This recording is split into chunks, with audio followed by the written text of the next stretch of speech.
São 8h07. Vamos para o próximo assunto. Nos primeiros 8 meses de 2023, as contas públicas do governo federal tiveram um rombo de 104 bilhões e 600 milhões de reais. É o pior resultado para um primeiro ano de mandato presidencial. O déficit indica que o governo gastou mais do que arrecadou no período. O dado agrega estatísticas do Tesouro, Banco Central e INSS. O país já vem de um histórico de déficit nas contas desde 2014, quando a presidente era Dilma Rousseff, do PT.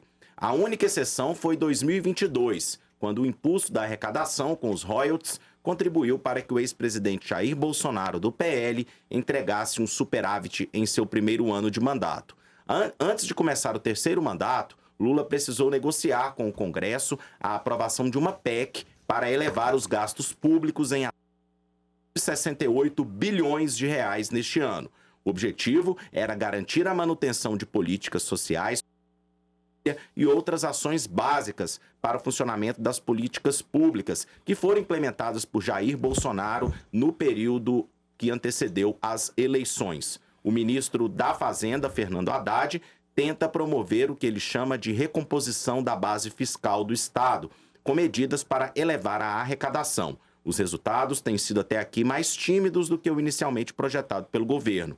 Em agosto, por exemplo, a arrecadação teve a terceira queda seguida na comparação com o igual mês de 2022, o que acendeu um alerta na equipe econômica. Ludmila Rosa, eu já vou fazer o comentário, a sua pergunta, de acordo aqui com a participação do nosso telespectador, o Vilmar Celestino. Ele fala: Ludmila, o povo goiano quer tirar uma dúvida. Na ciência política, como é visto isso? Bolsonaro deixou um superávit no final de uma crise mundial de 54 bilhões de reais. E o novo governo, em 9 meses, tem déficit de 104 bilhões de reais. É o questionamento, então, do Vilmar Celestino que eu faço para você, Ludmila. Vilmar, bom dia. Obrigada pela pergunta. Vilmar, é preciso que a gente faça uma separação aqui, agora sendo bem didática, né? O déficit no Brasil, aliás, o déficit em contas públicas como um todo, ele é dividido em dois. Você tem déficits ou superávites primários e os nominais. Quando o Bolsonaro saiu alardeando aos 4 ventos de que ele deixou um superávit, ele estava falando tão somente do superávit primário, escondendo o déficit nominal, que é o primário somado à dívida pública, juros, enfim, coisas que o Estado brasileiro tem arrolado. Quando você pega todo esse aspecto, e você pode abrir o Google aí e dar uma olhada, o déficit nominal do Brasil no final de 2022 foi quase 400 bilhões de reais. 400 bilhões de reais. Por isso que lá em dezembro de 2022, muita gente escrevia, Alex, que o governo Lula estaria pegando novamente uma herança maldita, que estaria pegando um Estado com muita dificuldade financeira, porque o que é que você tinha? Um achatamento de várias políticas públicas, a exemplo do que nós tivemos com o SUS, farmácia popular, o que ele chamava de Casa Verde Amarela e hoje nós chamamos novamente por Minha Casa Minha Vida. Então nós tivemos um achatamento de várias políticas públicas que no ano seguinte precisaria ser recomposto, ou seja, precisaria injetar dinheiro ali para que essas políticas não morressem, e foi isso que aconteceu esse ano. E nós tínhamos um incremento de problemas com dívida pública, juros, arrolamento de dívidas, precatórios extremamente altos. Então foi esse o cenário que o governo atual pegou. E não é porque é o Lula. Quero te dizer, se fosse a Simone Tebet, pegaria esse cenário. Se fosse o Ciro, pegaria esse cenário.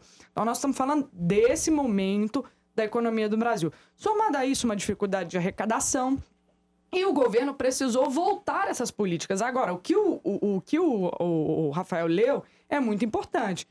É hora de se acender uma luzinha vermelha e dizer: se nós estamos arrecadando menos e nós tivemos que recompor gastos que foram suprimidos no ano passado, essa conta não pode sair do nosso radar. Esse equilíbrio fino não pode ser deixado para trás, porque o Brasil corre, sim, um risco de qualquer, independente do governo, Se isso cair num desequilíbrio, nós entramos numa bancarrota difícil do ponto de vista econômico. Então é hora, sim, de acender um alerta vermelho, entender por que nós estamos arrecadando menos. A atividade econômica, o que acontece? Ela está esfriando? Por que ela está esfriando? E atentar às causas desse problema. Que é assim que se faz. Você compreende as causas e ataca essas causas para que você possa ter uma solução concreta.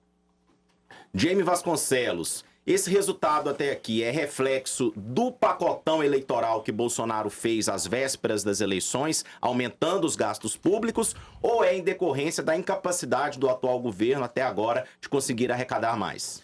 A gente precisa analisar o seguinte, olha, todo governo, quando você pega todo novo presidente ou novo governador, quando pega um estado, sempre fala que pegou a máquina da pior maneira possível. Não existe um governo que você pega, as contas estão totalmente equilibradas. Precisamos analisar se e como a Ludmila disse aqui muito bem a respeito dessas contas do ano passado, e que o Lula pegou, então, um estado totalmente em dificuldades financeiras. Primeiro passo de um bom gestor é tentar organizar a sua casa. Primeira coisa, o empresário, quando pega uma empresa que tem dificuldades, qual que é o problema? O que é o primeiro ato desse empresário para tentar ganhar a sua empresa? Diminuir custo. E isso o governo não está fazendo. O governo pegou uma máquina com 22 ministérios, maximizou para 37 ministérios, agora tem mais outro. O governo está gastando muito dinheiro, já gastou mais de 30 milhões com viagens no exterior. Ele pode ter esses custos, mas, por exemplo, uma viagem que ele faz para outro país, que ele gasta $500 mil com uma diária de hotel. Isso é dizer ainda, jogar na cara do brasileiro, que ele disse que sempre faz uma gestão para os mais humildes, mas, de fato, não tem políticas para mudar a vida dessa pessoa. E mudar a vida dessa pessoa com dignidade é fomentando a economia para essa pessoa ter um emprego digno, para dar dignidade para ela. Não dando um Bolsa Família, dando um cartão para ela comprar um pão todo dia, nada disso. O governo tem um pensamento de a cada dia arrebentar o Estado, né, um governo de turbulências, e a cada dia não está pensando em nada de rombo. O rombo já está 104 bilhões de reais. Se tivesse esse pensamento de gestão, o governo estava diminuindo dívida, diminuindo a máquina pública. Esse é o principal foco. Mas, de fato, o que esse governo faz é querer gastar cada dia mais e não está importando com contas públicas, começando de fato a liberar o BNDES, liberar recursos para fora do país. Infelizmente, nós estamos vivendo em dias totalmente difíceis com esse governo. Ô, Ludmila, o José Antunes fala que Ludmila não sabia que existia uma profissão de passapano. É José? Isso, José não existe. Antunes. José, bom dia, obrigada pela provocação também. É lícita, é justa. Mas eu acho que não existe essa história de passar pano. O que a gente tem que fazer aqui é cumprir a obrigação de dar a vocês ferramentas para que vocês possam, de maneira autônoma e crítica, formarem as opiniões de vocês.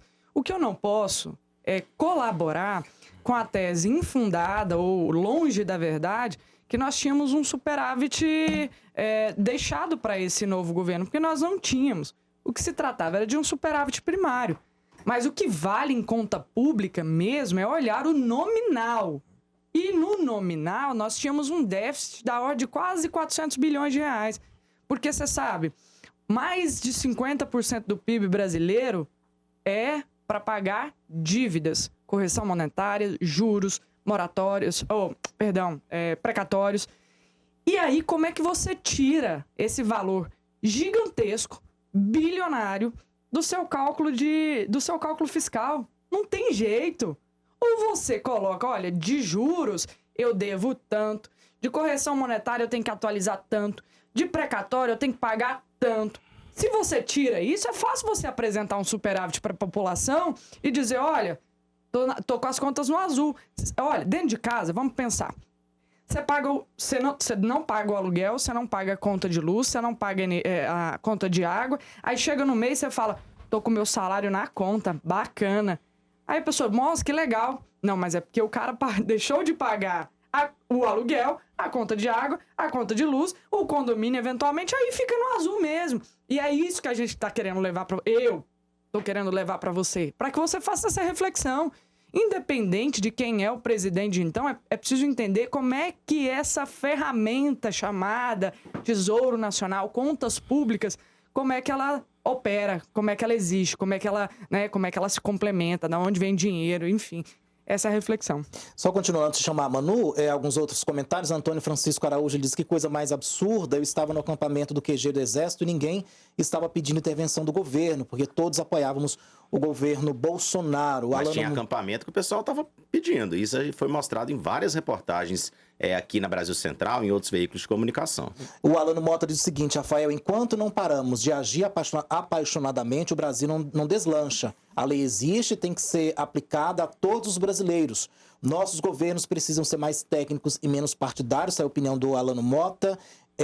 Temos também aqui a Ianina, ela diz que uma emissora fala coisa boa, tudo às mil maravilhas em todas as áreas. Ela se refere, acredito que ao governo do presidente Lula. Ela também diz, não achei que ela passou pano, segundo a opinião dela aqui, referência ao nosso colega que provocou, a Ludmilla. E tem também o Veio RP, isso mesmo? Também manda aqui um abraço, um bom dia para todo mundo. Bom, é isso, pessoal. A gente vai lendo então aqui as perguntas, os questionamentos, né, à medida que o tempo for passando. O José Lemos fala o seguinte: Lula, tricampeão brasileiro, pode pedir música pro Fantástico, Lula é o melhor presidente do Brasil. E a gente vai lendo aqui ao longo da nossa edição do Mundo em Sua Casa, tá certo, pessoal? Agora a gente volta com a nossa querida Emanuele Winder.